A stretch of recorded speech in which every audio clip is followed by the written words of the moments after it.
084. In the early dawn light, Rain's eyes flickered open, seeing only blackness. Aura focus was still active, of course. He was once more sleeping in the watch stronghold. He flickered on his HUD, noting the time as 5:48 a.m., almost 15 minutes before his alarm was set to go off. Close enough. He triggered the alarm, forcing his training overview to appear instantly. Training overview. General experience earned. Mana use, 22,000. Skill experience earned. Mana manipulation, 1,440, rank up. Aura compression, 2,035, rank up. There was nothing unexpected there. Lots of item charging and a little bit of cooling translated to a rank up in both mana manipulation and aura focus. Both skills were slow to level, but he was making steady progress. Likewise, he would be done with the Tier 2 unlocks soon. It had been easier to unlock the full 22 trees this time, the feeling of discomfort only setting in for the last few. The only thing that had stopped him from trying to go further was the fear of injuring himself. He couldn't afford that. Right before going into a lair, he needed to be ready. He dropped Winter temporarily, throwing off his blanket to bare his armor to the rising sun before lying down and reactivating the skill. He had another 2 hours, and he wanted his armor to be as charged as possible. Uncovering himself would allow the charge to build, rather than be consumed by the regeneration rune. He checked his HUD next, seeing that his mana was empty. Mana manipulation was still going, feeding power into the armor. His health and his stamina were both full. Good. Yesterday afternoon he'd configured his ring with the settings that he intended to use in the lair. He needed to be at his best, and that meant he needed his health and stamina caps as high as possible. Likewise, he needed to leave them there so he could regenerate. His base regen hadn't been enough, but he'd found a solution in the form of a potion from the alchemistry shop. Alchemistry was a catch-all word that referred to both alchemy and chemistry. There really wasn't an English equivalent, so he'd made his own. He pulled open his panels to confirm his settings, as well as check for any changes to his tolerance overnight. Attributes: Richmond Rain Stroudwater, level 18, experience 22,749, dynamo, health 900, stamina 560, mana 7,492, strength 45, recovery 36, endurance 28, vigor 25, focus 39, clarity 229, free stat points 0. Statistics: health 900, health regen 360 per day, stamina 560, stamina regen 250 per day, mana 7,492, mana regen 2.62 per second, base 0.245 per second, modifier minus 0.15 per second, 1,130%. Movement speed 10, perception 20, resistances: heat, cold, light, force, arcane, mental, chemical 3, 0%, dark 53, 0%. Adaptation: strength, tolerance 15, recovery 6, endurance 2, vigor 15, focus 49, clarity 61. Enchantment stat boosts: current 152, tolerance 132. Nice. Vigor synchronization went up. That confirms it. When he'd stopped to adjust the ring yesterday, he noticed that his synchronization, or potential, as he'd previously referred to it, had gone up for the strength stat. He hadn't been doing anything in particular, just walking around the city. The exercise had apparently been enough to improve his synchronization at last. As for why it hadn't gone up before, he had a guess. He'd always been training while past his tolerance. All of the progress had been going toward raising his cap, not improving his synchronization. However, he hadn't been past his cap on strength, with the settings that he'd selected yesterday morning. He'd only had 10 points added, while his tolerance was 15. That was the difference that had gotten him a point of synchronization. It had been an exciting revelation that had him wanting to spend the rest of the afternoon training, but he'd forced himself to stop and think. He wasn't a warrior. He didn't need to be mighty. He needed strength for health, nothing else. Synchronization didn't help with that, at least as far as he could tell. After some thought, he'd set the ring as it was now. The one concession that he'd made to testing his new hypothesis had been to peg his vigor buff exactly at his tolerance. It looked like that test had paid off by the fact that his vigor synchronization had improved. He smiled, closing the window and turning his attention to his skills. Aura compression had leveled, which was a nice all-round boost, but not something that would make the difference in the lair. The same was true of mana manipulation. It didn't really have any combat applications, as he had yet to find a way to use it to shape his spells. He pulled open the full menu to have a quick look through all of his capabilities. Even though he had no problem remembering them all, seeing them helped him order his thoughts. Skills. Aura Metamagic, Tier 0. Amplify Aura. Extend Aura. Tier 1. Aura Focus. Aura Synergy. Tier 2. Aura IFF. Tier 3. Aura Compression. 6 out of 10. Experience 1,765 out of 12,800. Defensive Auras. Tier 2. Force Ward. Magical Utility. Tier 0. Intrinsic Clarity. Intrinsic Focus. Tier 1. Channel Mastery. Mana Manipulation, 7 out of 10. Experience, 83 out of 4,400. Tier 2. Magical Synergy. Offensive Auras. Tier 0. Immolate. Refrigerate. Utility Auras.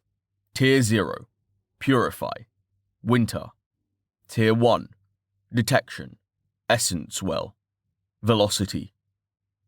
He had plenty of options, but he still felt ill-suited for the task that had been set before him.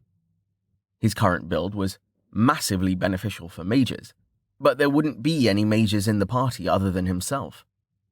There was still a lot he could do, but it all came down to how Velika wanted to run the expedition. He'd either be in the back using Purify while she killed everything, or frantically trying to keep the unawakened alive with Velocity and Force Ward while she watched with sadistic glee. He was not looking forward to this at all. Melka had told him about the types of monsters that awaited them. There would be slimes galore, but also plague rats, devilfish, fungi forms, chemkin, and a few other rarer things. He had been quite distraught after Melka had finished describing all of the horrible kinds of death that waited for him. She tried to console him, saying that the Fells was reasonably tame, as lairs went. She'd been in there 4 times, and while it had been stressful and disgusting, nobody in any of her parties had even come close to dying. Somehow, that didn't make him feel any better. Still, he had his armor, and he'd purchased one of the single-use resistance charms. That would help deal with the various poisons and acids that he was likely to encounter. But he'd have to wait to use it until it was needed. He also had the quick staff, which would be useful for keeping things at a distance if nothing else.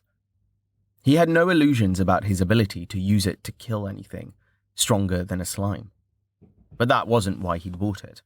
He'd left the Haven-held company outfitter, it was a chain, incidentally, with the staff and the charm, only spending 100 tel. The rest had been covered with mana. The limiting factor had been the number of items that had needed charging. If not for that, he would have happily sat there until he ended up owning the whole store. Melker had suggested that he buy a shield as well, but he'd ultimately decided against it. They were cumbersome. If he wasn't wearing seamless full plate, it would have made sense to get one. But anything that a shield could block, his armor could block better. The enchantments on the ones that had been for sale simply weren't good enough to justify it in his mind. Keeping things away with the staff and dodging would serve him better than trying to block. That wasn't the end of his purchases, not by a long shot. He also had an extensive collection of potions in tiny glass vials, even a bandolier to carry them. Healing and stamina potions mostly. He'd wanted healing scrolls, but Mlem hadn't been around when he'd gone looking for him. Reason's potions were slower acting and restored less health, but they were much cheaper. A standard healing scroll restored 400 health instantly, while the potions restored around 300 over a few minutes. They also came in 3 flavors: health, stamina, and mana. The mana potions tasted like mint. He'd bought one just out of curiosity. He'd have had to drink gallons of the stuff to restore any significant quantity of mana. For health and stamina, however, they were a godsend. He was kicking himself for not buying any before. To compensate, he got 10 of each, as well as a pair of overnight recovery potions. Those were incredibly slow acting, but would restore around 1,000 each of health, stamina, and mana, provided that he was asleep. Unfortunately, they tasted like stewed feet. The original bill for the potion had come to 120 tel, but he hadn't parted with a single crystal. It turned out that Myth and Reason had plenty of equipment that needed recharging, mostly for use in their work. Even so, their assistant, James's friend Melanie, had been less than pleased with the arrangement. She'd called him a haggling demon. All he'd done was remind her that Myth had told him the basic potions only cost 2 tel to make. He'd overpaid, and by quite a bit, charging their equipment with over 10,000 mana. Myth and Reason had eventually convinced Melanie that it was a good deal in the long run. However, that hadn't stopped Melker from teasing him with his new nickname all evening. He still hadn't decided if haggling demon was worse than night cleaner. He smiled, thinking about his shopping trip was helping distract him from his impending doom. It had been fun hunting down the various items he needed. He found it a little odd, actually. He'd always hated going to the mall. His standard procedure had been to just go straight for the item he needed, and then get out as fast as possible. However, there was something about the whole bartering process that made it so much more enjoyable. That was also odd, as he hated car salesmen. Maybe it had to do with the fact that he kept winning for some reason. He chuckled. It's gotta be the armor. Only now did he admit to himself that he might have gotten a bit carried away. His bag and pouches was stuffed with so much random stuff that he felt like he was ready to open his own store. It was like the time in college when his friend James had decided to buy one of each mundane item listed in the player's handbook. That had been an enjoyable argument to watch. Carlos, who'd been running the campaign, had contrived to set the annoying bard's wagon on fire. He sighed wistfully, wondering what his old friends were doing now. Not for the last time, he wished that he'd kept in contact with them. His smile was replaced with a grimace, as other memories flashed through his mind, unbidden. As far as his friends were concerned, he might as well have died at the same time as his father. The following years were a mass of pain and regret as he spiraled deeper and deeper into depression, especially after losing his mother as well. He could remember those years with perfect clarity, as much as he wished to forget. He gritted his teeth, forcing his thoughts back to the present. This was not the time to be thinking about the past. He bought all of the supplies to increase his chances of seeing the future. He'd never been a scout, but the motto, "be prepared," was a good one to live by. He didn't know he wouldn't need a hatchet, or a grappling hook, or a set of lockpicks. Never mind that he had no idea how to use the last. Someday, those lockpicks might end up as the difference between being able to disarm a trap and dying a horrible death. Yes, he might have gotten a bit carried away. Still, he'd much rather lug around a bit of extra weight than find himself missing some critical item when he needed it most. Besides, it was decent strength training. He sighed. He was as prepared as he was going to get, other than waiting for the armor to charge. Getting back to sleep was probably a hopeless proposition, but he knew that he should try. He couldn't relax, not with the lair filling his thoughts. To distract himself, he started acting out some of the children's stories in his mind, trying to imagine the characters as living, breathing people. It was only marginally helpful for his nerves. In those stories, the hero always won.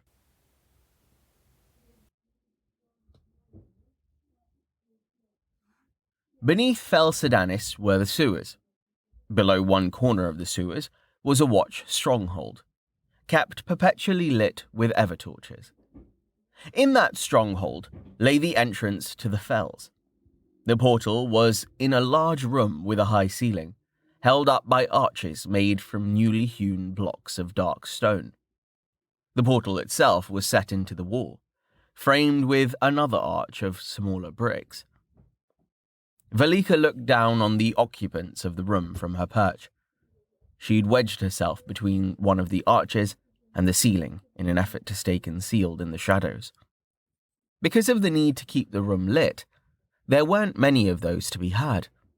It was fortunate that people so rarely looked up. She'd hidden on a whim after growing bored of waiting for the rest of the party to arrive. Only the two guards standing next to the portal knew that she was up here, but she didn't care about them. They were just here to make sure that nobody tried going through on their own. Both were nobles, level 5 and 7. Two of the highest that she'd recruited for the guard so far. She didn't trust them. She was having trouble trusting anyone these days. However, she'd needed someone to guard the door. As for the party itself, 6 of the 8 members had arrived, including herself. It was already 10 minutes past the appointed time, but she reminded herself to be patient. Scaring the depths out of the recruits was something that she'd enjoyed doing since she was a small child. It would be worth the wait. She smiled as a man wearing an elegant green tunic entered the room. "Just one more to go." "I apologize for my lateness," said the man, looking around. "Oh, I thought the citizen would be here." "She has yet to arrive," said a large man wearing an expensive-looking suit of red enamelled armour. "Well, not that expensive compared to his." Her eyes flicked to the black-cloaked form of the adventurer, currently sitting against the wall. "Your name is Samson, right? Lord Dar's son?" said a woman, wearing a quiver on her back and holding a bow. "You remember me, right? From the selection?" The man in the green tunic opened his mouth to respond, but froze. He was looking at the adventurer sitting against the wall. "The night cleaner? What's he doing here?" "Reading," said a kid wearing a leather jacket and holding a wooden staff almost taller than he was. "What, are you fucking blind?" His face bore a mocking smile. Velika smiled. She liked the kid, though she would never tell him that, of course. He reminded her of herself, though considerably less noble. His accent was almost unintelligible. He was probably from a dinky farming village, called something stupid, like Gubber's Well or Goatthorpe. "Silence, peasant!" roared a tall man, wearing a fancy blue outfit, embroidered with gold thread. She actually remembered this one's name, Arlo. He was Lord Rill's son, and he was a moron. Unfortunately, intelligence hadn't been a part of the selection criteria. 34 people had passed the physical test that she'd set. Then, there'd been drawing to bring it down to 6. Skill and luck were all anyone needed. She'd been sick of all the unawakened hick nobles jockeying for position, and the lottery had been the easiest way to shut them up. "Fuck you too, you gussied up man-whore," said the kid. She had to stifle a laugh. Arlo was wearing makeup. Just a bit, and it was hardly out of fashion with the nobility, but it wasn't helping his reputation in her eyes. Nobody cared what you looked like in the middle of a battle. He had his priorities all wrong. "Insolence!" Arlo roared, taking an aggressive step toward the kid. "Enough, both of you," the adventurer said, his voice echoing coldly from within his helmet. She looked over at him as he turned a page in his book. "Arlo, tone down the superiority act. Kettle, what have I told you about trying to get yourself killed? You should treat others with respect." "Oh, come on, Rain," the kid said. "He started it." The adventurer sighed. "I demand satisfaction," shouted Arlo, looking a bit red in the face. "No," said the seated adventurer. The sense of cold that had been filling the room pulsed sharply, going from merely icy to downright frigid. "Remember why we are here. The citizen would not be pleased if you two killed each other before we even got inside." Everyone except the kid had taken a step back at the sudden burst of cold that emanated from the adventurer. Velika chuckled softly. The spell that the man was using was harmless. Quite beneficial, in fact. These idiots couldn't tell the difference.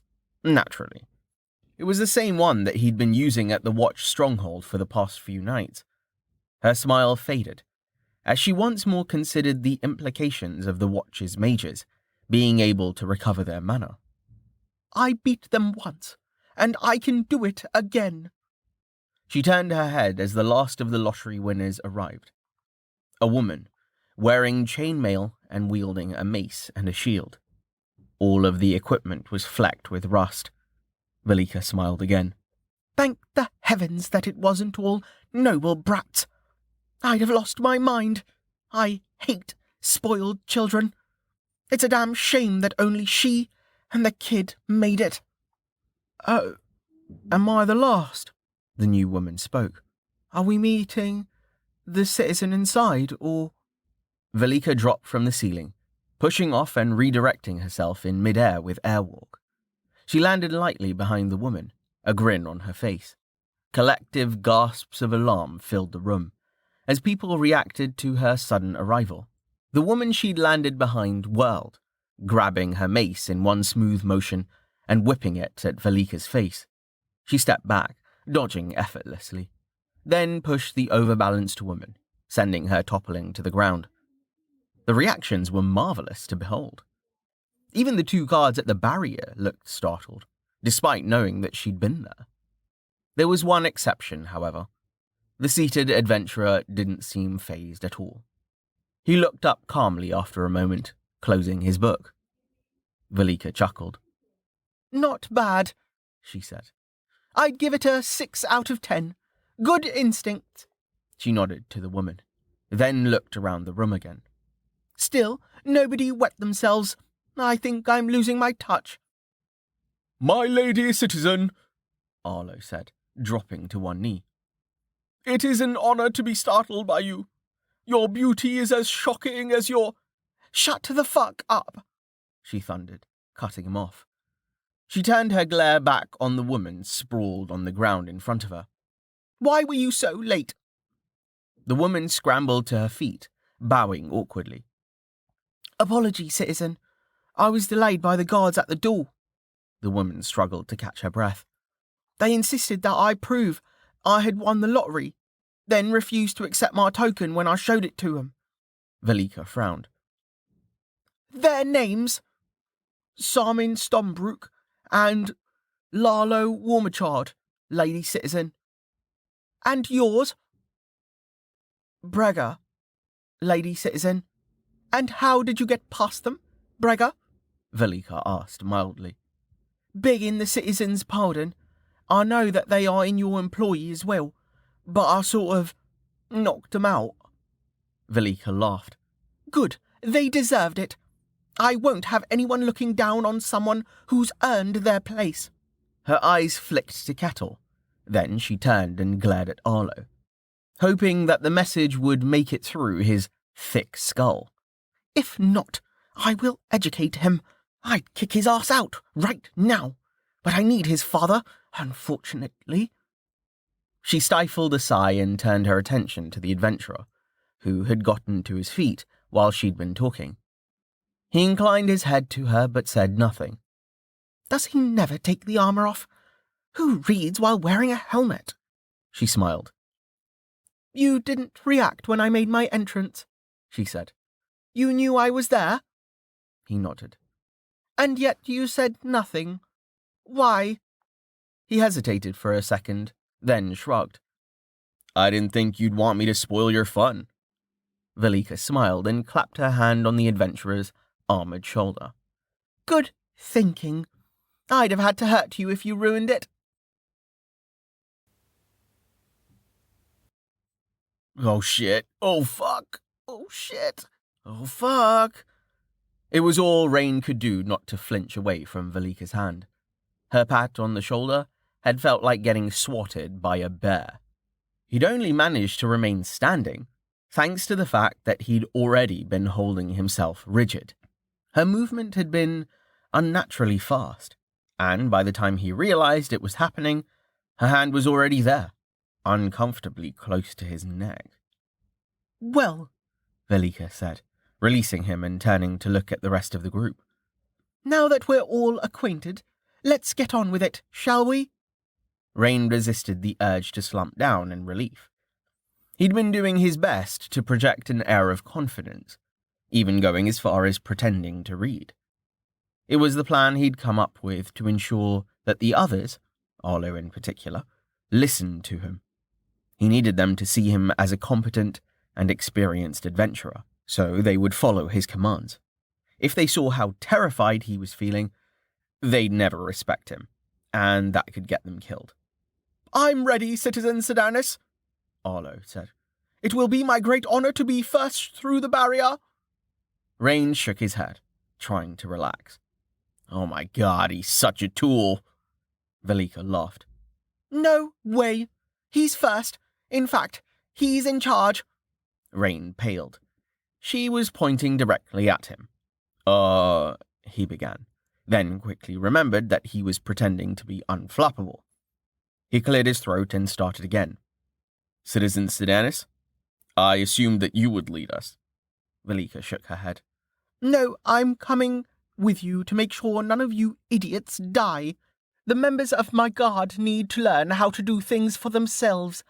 Otherwise, there's no point. You're in charge. Teach them, but don't coddle them.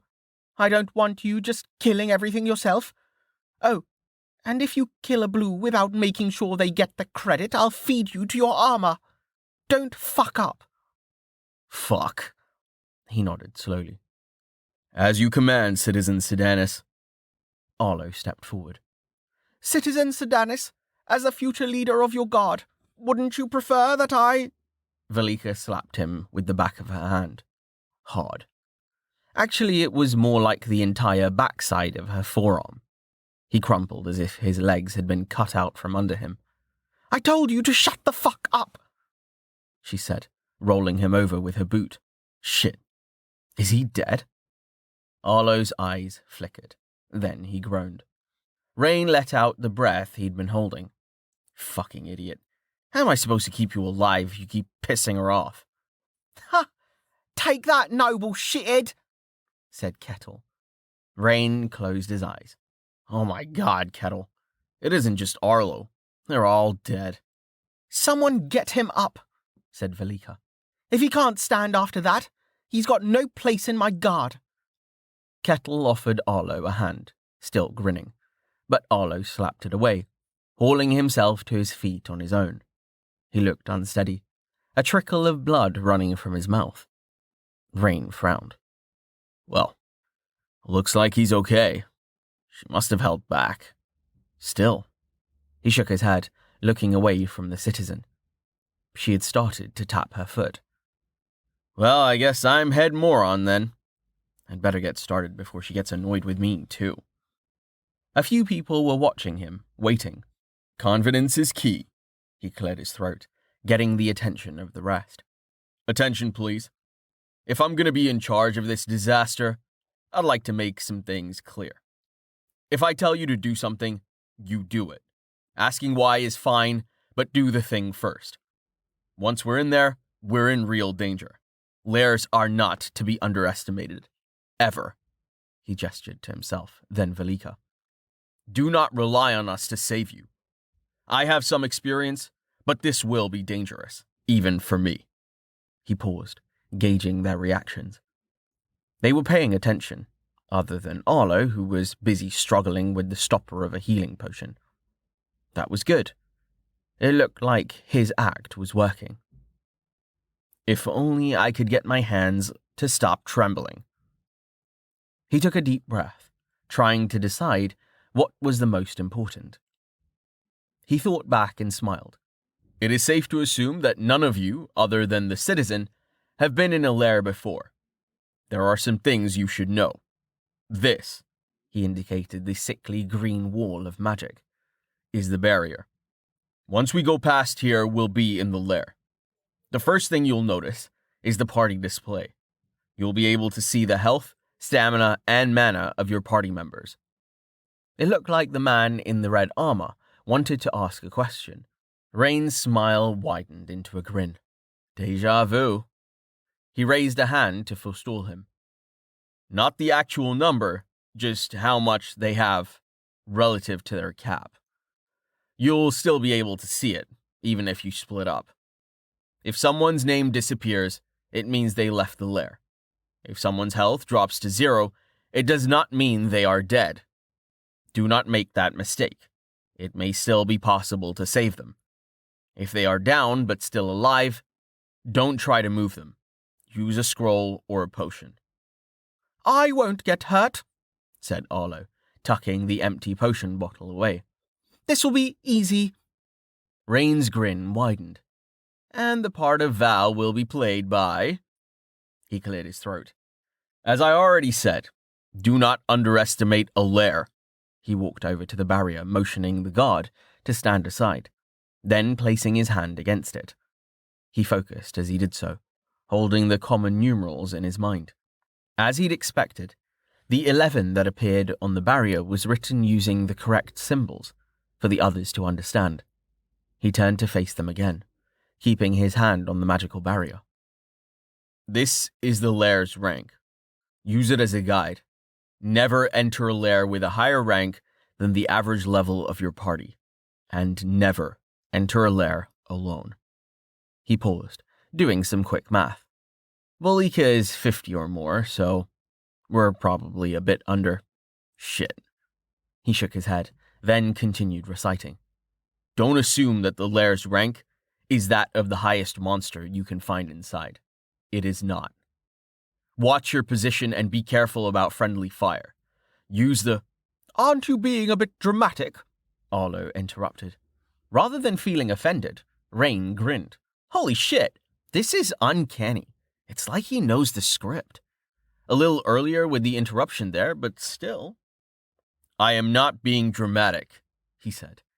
As amusing as his little game had been, it was time to get serious.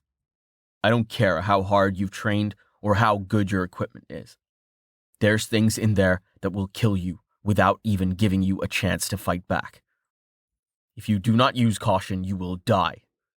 You can't know what will be on the other side, not for sure. Every time you enter a lair, you're taking your life into your hands.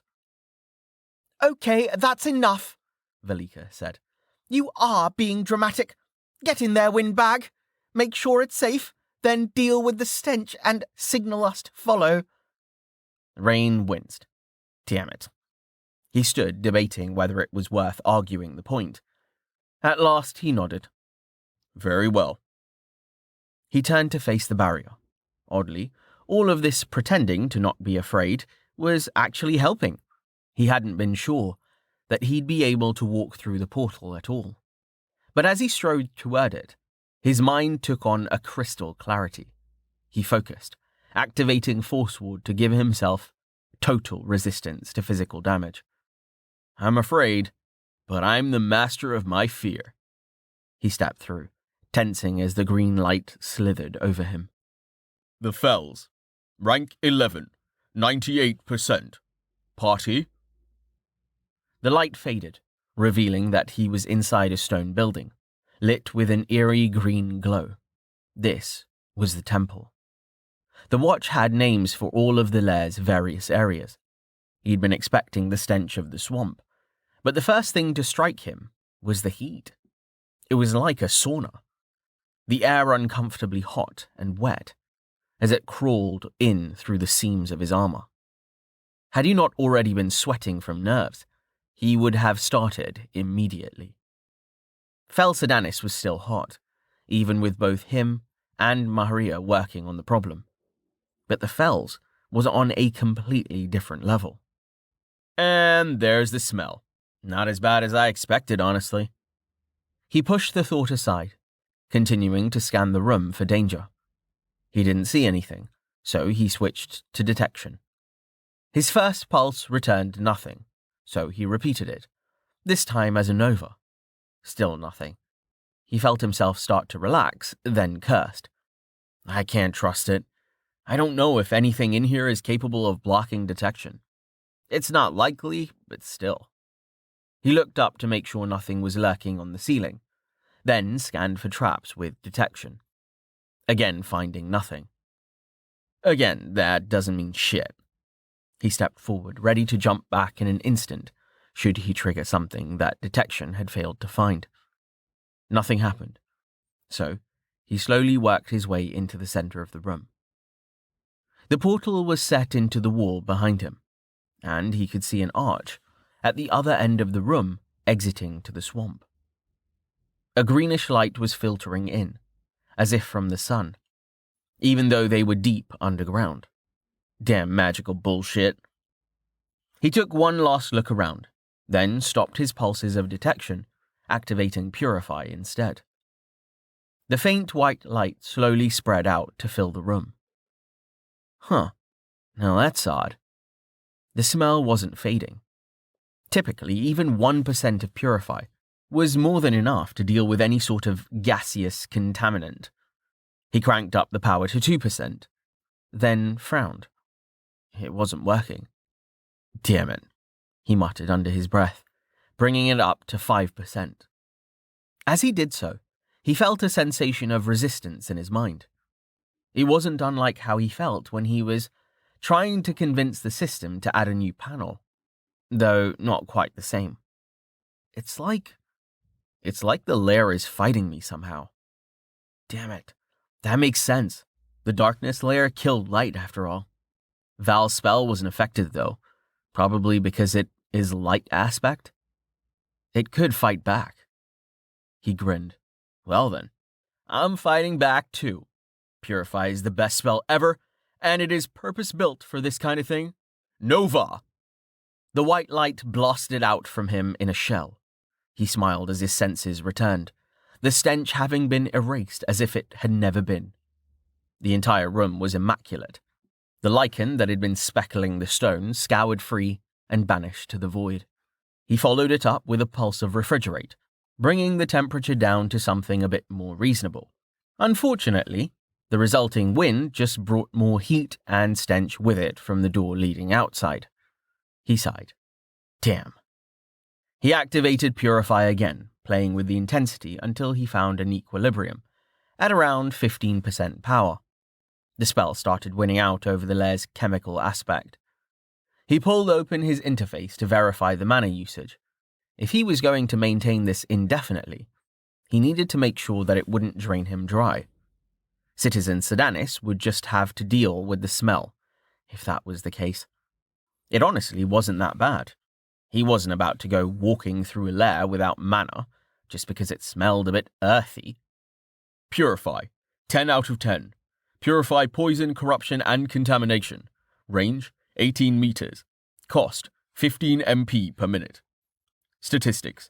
Mana regen, total, minus 0.005 per second. Base, 0.245 per second.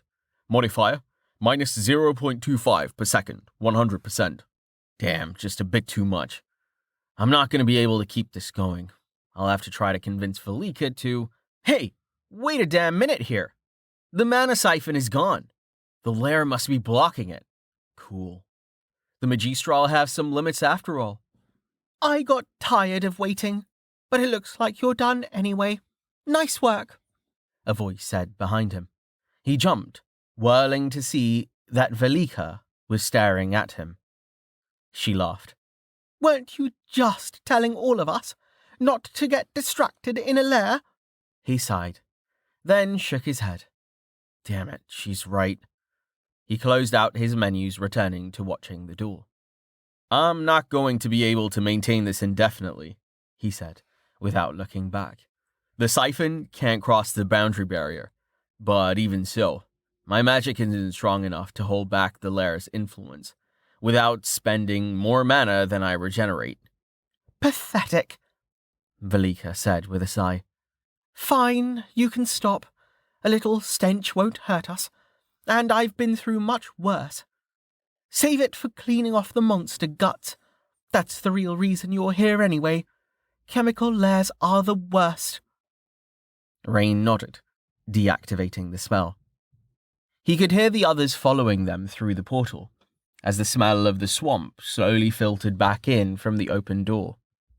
He kept watching the door, seeing the names of his companions appear one by one as they entered the lair. After the seventh name appeared, there was a long pause. Hurry the hells up, Velika said. I can't, came an answering shout from Braga. I'm trying, but... Velika whirled, marching past Rain toward the entrance. He turned his head to follow her, continuing to check for monsters with detection. What do you mean you can't? Velika shouted. Get in here right now, coward! No, Braga said. Her voice sounded muffled as it came through the barrier. It's not that. I physically can't. It feels like jelly. The harder I push, the harder it pushes back. Fuck! Velika swore explosively, slamming her fist into the wall beside the barrier. The entire room shook from the force of the blow as it cracked the stone. Dust would have fallen from the ceiling, had there been any left. She turned to stare at the door leading out into the swamp. Someone else is in here,